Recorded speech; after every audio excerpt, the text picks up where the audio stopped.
नमस्कार। अमन study point पर आप लोगों का हार्दिक स्वागत है।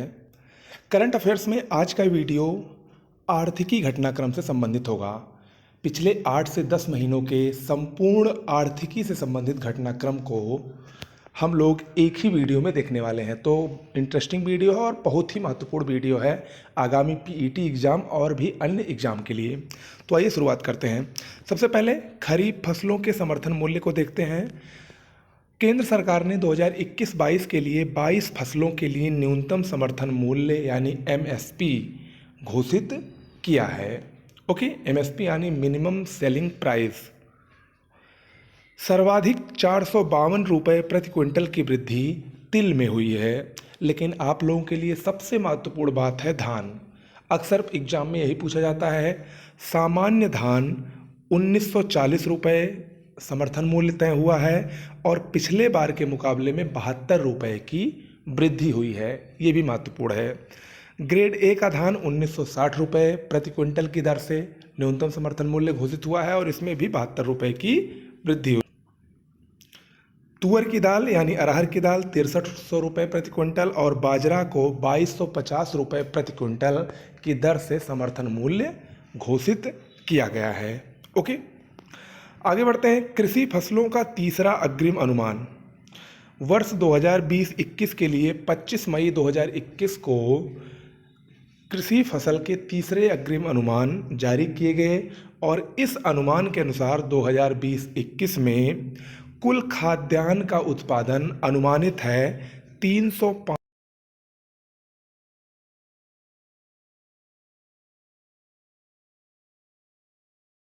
मिलियन टन अधिक है। कुल चावल के उत्पादन का अनुमान 121.46 मिलियन टन लगाया गया है और ये पिछले वर्ष से 2.6 मिलियन टन अधिक है। कुल गेहूं उत्पादन का अनुमान 108.25 मिलियन टन और ये पिछले वर्ष से 1 मिलियन टन अधिक है। मोटा अनाज का अनुमान 49.66 मिलियन टन पैदा होने का अनुमान लगाया गया है। ओके, तो ये चार चीज़ें चार फसलों के बहुत ही महत्वपूर्ण हैं, परीक्षा में अक्सर पूछे जाते हैं। अगली न्यूज है एफडीआई से संबंधित। फॉरेन डायरेक्ट इन्वेस्टमेंट एफडीआई प्राप्ति में भारत का 5वां स्थान है। अंकटाड जो कि एक संस्था है, इसने 21 जून 2021 को एक रिपोर्ट जारी की है जिसमें बताया है कि 2020 में भारत में कुल 64 अरब डॉलर का एफडीआई आया है और इस मामले में एफडीआई प्राप्त करने के मामले में भारत विश्व का 5वां सबसे बड़ा देश बना है।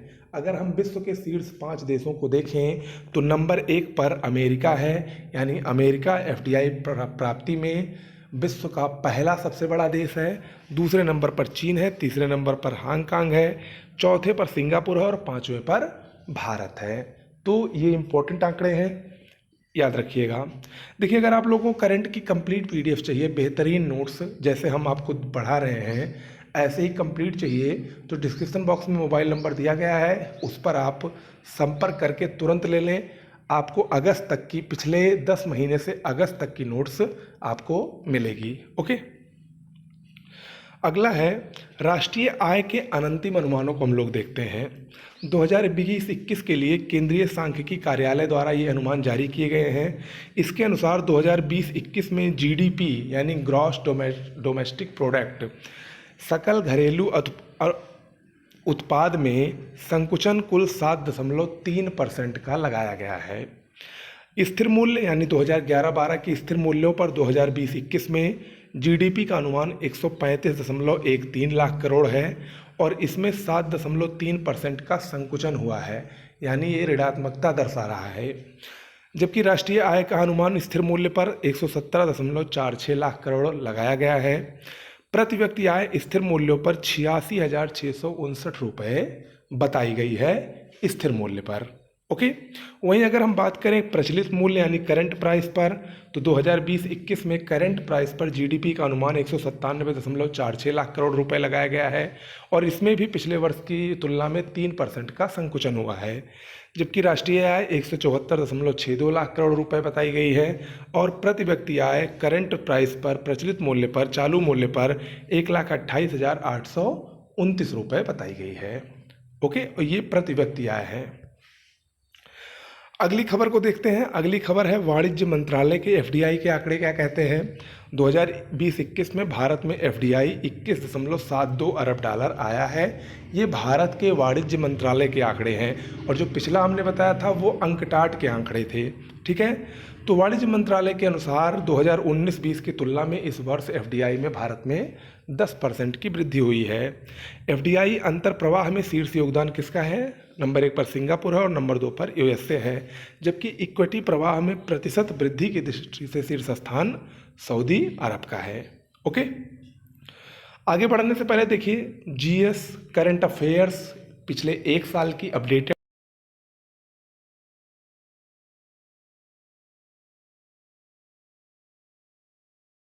हमारे चैनल पर उपलब्ध हैं। अगर आप यूपी पीसीएस, आरओ एआरओ या यूपी ट्रिपल एससी के किसी भी एग्जाम की तैयारी कर रहे हैं तो इस नोट्स को जल्दी से ले लीजिए। 15 अगस्त और रक्षाबंधन का ऑफर इस समय चल रहा है। बहुत ही कम शुल्क पर इससे बेहतरीन नोट्स शायद ही आपको कहीं ढूंढने पर भी ना मिले, तो अच्छा मौका है, मत गंवाइए। इस नंबर पर जल्दी से व्हाट्सएप या टेलीग्राम के जरिए संपर्क करें। आगे बढ़ते हैं। भारत का प्रत्यक्ष विदेशी निवेश, इसको देखते हैं। देखिए, भारत में एफडीआई का सबसे बड़ा स्रोत कौन सा है? अप्रैल से सितंबर 2020 तक के आंकड़े हैं सिंगापुर। नंबर 1 पर सिंगापुर है, नंबर 2 पर यूएसए है और नंबर 3 पर कैमन द्वीप समूह है। 2020 में भारत का सबसे बड़ा व्यापारिक साझेदार एक बार फिर से चीन बन गया है, जबकि कुछ समय पहले अमेरिका भारत का सबसे बड़ा व्यापारिक साझेदार बन गया था, लेकिन एक बार फिर से चीन ने अमेरिका को पीछे छोड़ दिया है। अप्रैल सितंबर 2020 में भारत में एफडीआई का कुल अंतर प्रवाह 30.004 अरब डॉलर हुआ है। वहीं अगर हम बात करें कि सर्वाधिक एफडीआई निवेश वाला क्षेत्र कौन सा है, तो सर्वाधिक एफडीआई कंप्यूटर हार्डवेयर सॉफ्टवेयर में आया, लगभग 17.65 अरब डॉलर। दूसरे नंबर पर सेवा क्षेत्र है। वहीं अगर हम बात करें कि राज्यों में सर्वाधिक एफडीआई प्राप्तकर्ता राज्य कौन सा है, तो नंबर 1 पर गुजरात है, नंबर 2 पर कर्नाटक और नंबर 3 पर महाराष्ट्र है। इंपॉर्टेंट आंकड़े हैं ये। ओके, आगे बढ़ते हैं। भारत का विदेशी व्यापार अप्रैल से दिसंबर 2020, ये रिपोर्ट 15 जनवरी 2021 को जारी हुई थी। इसके अनुसार बताया गया है कि भारत के निर्यात में 15.73% की गिरावट तथा आयात में 29.08% की गिरावट दर्ज की गई है।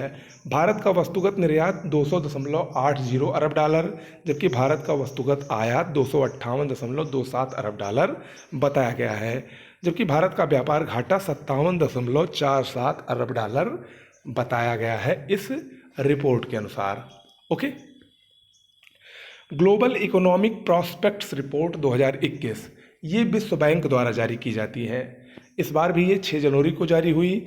इस रिपोर्ट के अनुसार 2020 में वैश्विक अर्थव्यवस्था में 4.3% की कमी होगी, यानी 2020 में वैश्विक अर्थव्यवस्था संकुचित रहेगी, जबकि 2021 में 4% की वृद्धि का अनुमान बताया गया है विश्व बैंक की इस रिपोर्ट द्वारा। वहीं कोविड-19 के दौरान 2020 में विकसित देश की जीडीपी में 5.4% की कमी आएगी, ऐसा बताया गया है। लेकिन एकमात्र देश चीन ही ऐसा है जिसमें वृद्धि होगी, जिसकी जीडीपी में 2% की वृद्धि होगी कोविड के दौरान, ऐसा इस रिपोर्ट में बताया गया है। वहीं अगर भारत की बात करें तो भारत में जीडीपी वृद्धि का अनुमान इस रिपोर्ट के अनुसार 2019-20 में 4.2% रहेगी, 2020-21 में 9.6% रहेगी, 2021-22 में 5.4% और 2022-23 में 5.2% रहेगी। हालांकि ये देखिए, ये आंकड़े चेंज होते रहते हैं, लेकिन अभी का ये जो आंकड़ा है लेटेस्ट है, तो इसको ही मानकर चलिएगा। अगली है वर्ल्ड इकोनॉमिक आउटलुक रिपोर्ट 2021। ये आईएमएफ द्वारा जारी होती है। 26 जनवरी को ये जारी की गई। इस रिपोर्ट के अनुसार 2021 में भारत सर्वोच्च आर्थिक वृद्धि वाला देश होगा। 2020-21 में भारतीय अर्थव्यवस्था में 8% की गिरावट इस रिपोर्ट के अनुसार की गई है, जबकि 21-22 में 11.5% की वृद्धि का अनुमान इस वर्ल्ड इकोनॉमिक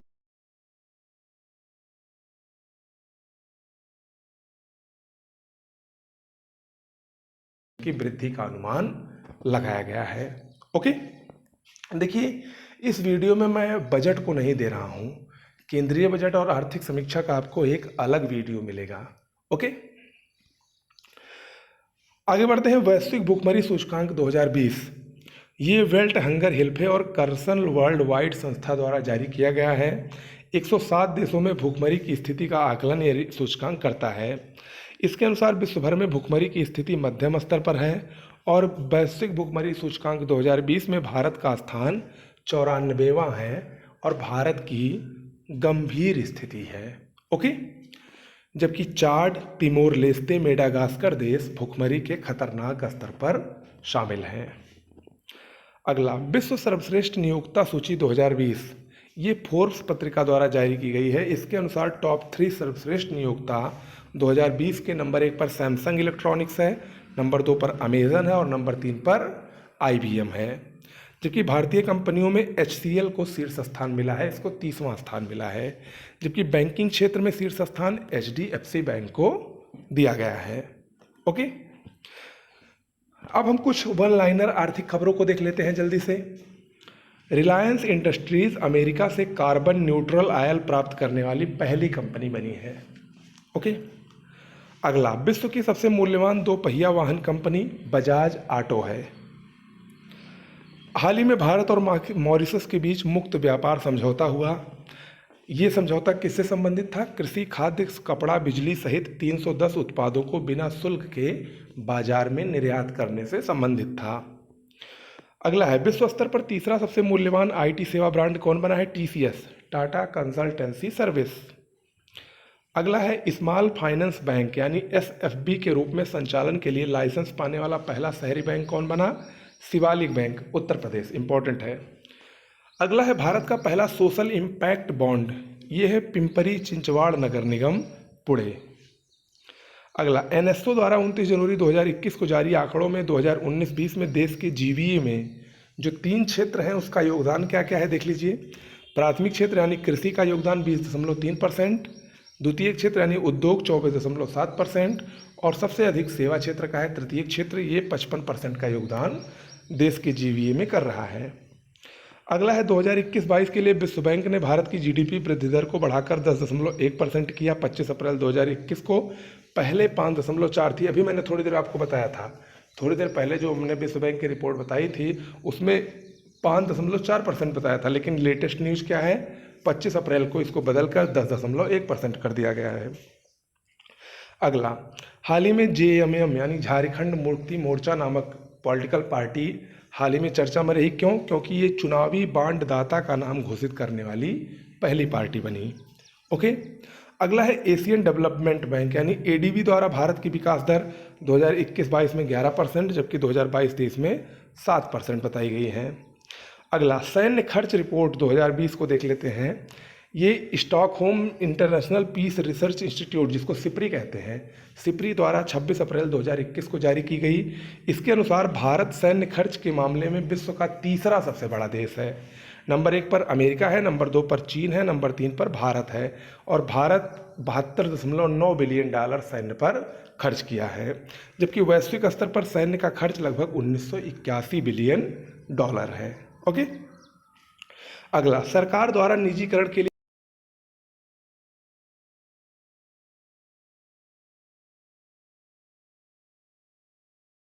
अगला है, स्वयं का डेबिट कार्ड लॉन्च करने वाला पहला सरकारी स्वामित्व वाला वित्तीय संस्थान कौन है? केरल वित्तीय निगम। अगला है, वित्तीय साक्षरता दिवस RBI द्वारा 8 से 12 फरवरी 2021 के मध्य मनाया गया। अगला है, आर्थिक समीक्षा 2020-21 में 17 वर्ष बाद पहली बार 2021 में चालू खाता सरप्लस GDP का 2% रहने का अनुमान है। इंपॉर्टेंट है ये। अगला, आर्थिक समीक्षा 2020-21 में भारतीय अर्थव्यवस्था में V आकार के सुधार का उल्लेख किया गया है। इंपॉर्टेंट है। अगला, विश्व आर्थिक मंच की बैठक पहली बार यूरोप से बाहर होगी और ये कहाँ पर होगी? सिंगापुर में होगी। मई 2021 में ये हुई है। अगला, कृषि सखा ऐप भारतीय एक्सा जनरल इंश्योरेंस द्वारा किसानों के लिए लॉन्च किया गया है कृषि सखा ऐप। अगला, भारत का पहला electric tractor tiger electric launch किया है किसके द्वारा? सोनालिका द्वारा। अगला, विश्व बैंक द्वारा जारी रिपोर्ट के अनुसार विदेशों से धन प्राप्ति के मामले में भारत का प्रथम स्थान है। 2020 में लगभग $83.1 अरब की धन प्राप्ति भारत में हुई है। ओके, आगे बढ़ते हैं। विश्व स्तर पर 10 सबसे मूल्यवान बीमा ब्रांडों में LIC का 10वां स्थान है, जबकि पहले स्थान पर पिंग इन इंश्योरेंस चाइना की है। दूसरा, बिटकॉइन निवेश लाभ 2020 में शीर्ष 25 देशों में भारत का 18वां स्थान है, पहला स्थान अमेरिका का है। अगला, अंकटाड की मीटिंग में किस विकासशील देश को विकसित देश की श्रेणी में शामिल किया गया? दक्षिण कोरिया को। अगला है, वित्त मंत्री द्वारा 28 जून 2021 को कोविड से उबरने हेतु कितने रुपए के राहत पैकेज की घोषणा की गई है? 16.29 लाख करोड़ रुपए की घोषणा की गई है। अगला, रिलायंस जियो द्वारा 5G नेटवर्क वाले स्मार्टफोन के निर्माण की घोषणा किसके साथ मिलकर की गई है? गूगल के साथ मिलकर की जाएगी। अगला, ऊर्जा कॉम्पैक्ट लक्ष्यों को घोषित करने वाली पहली भारतीय ऊर्जा कंपनी कौन है? NTPC, और इसके तहत NTPC ने 2032 तक 60 गीगावाट ऊर्जा का लक्ष्य रखा है। अगला है, भारत द्वारा टैक्स इंस्पेक्टर विदाउट बॉर्डर्स पहल किस देश के साथ की गई है? भूटान के साथ। अगला, आरोग्य हेल्थ केयर बिजनेस लोन किस बैंक ने लॉन्च किया है? SBI यानी कि स्टेट बैंक ऑफ इंडिया ने। अगला, केंद्र सरकार का GDP के अनुपात में खर्च कितना है मार्च 2021 तक? 58.8%। अगला, स्विस बैंकों में जमा धन के मामले में भारत का स्थान कौथा है? 51वां स्थान है। अगला, जून 2021 में RBI द्वारा प्रस्तुत मौद्रिक नीति आकलन में 2022 के लिए GDP का पूर्वानुमान कितना लगाया गया है? 9.5%। अगला, 2031-32 तक कार्बन न्यूट्रल बनने का लक्ष्य किस बैंक ने किया है? HDFC बैंक ने किया है। अगला, फोर्ब्स द्वारा जारी सर्वश्रेष्ठ बैंकों की सूची में विश्व का सर्वश्रेष्ठ बैंक किसको बताया गया है? DBS बैंक, भारत का है ये। अगला, केंद्रीय बजट 2021-22 में घोषित बैड बैंक के पहले CEO कौन बने हैं? पद्म कुमार माधवन नायर। अगला, भारत का पहला कृषि निर्यात सुविधा केंद्र कहाँ पर खोला गया है? इसको देखिए हम अगले वीडियो में बता देंगे, इसमें शायद मिस हो गया है ये। अगला, विदेशी व्यापार नीति जो कि 2015 से 20 तक की थी, उसकी समय सीमा को 6 माह के लिए बढ़ाया गया है और अब ये नीति 30 सितंबर 2021 तक चलेगी। ओके, तो ये कुछ प्रमुख आर्थिक खबरें थीं। कैसा लगा वीडियो जरूर बताइएगा। इसके अलावा चैनल करंट अफेयर्स और GS या कंप्लीट नोट्स के लिए किसी भी एग्जाम के लिए डिस्क्रिप्शन बॉक्स में नंबर दिया गया है, उस पर संपर्क करें। नमस्कार।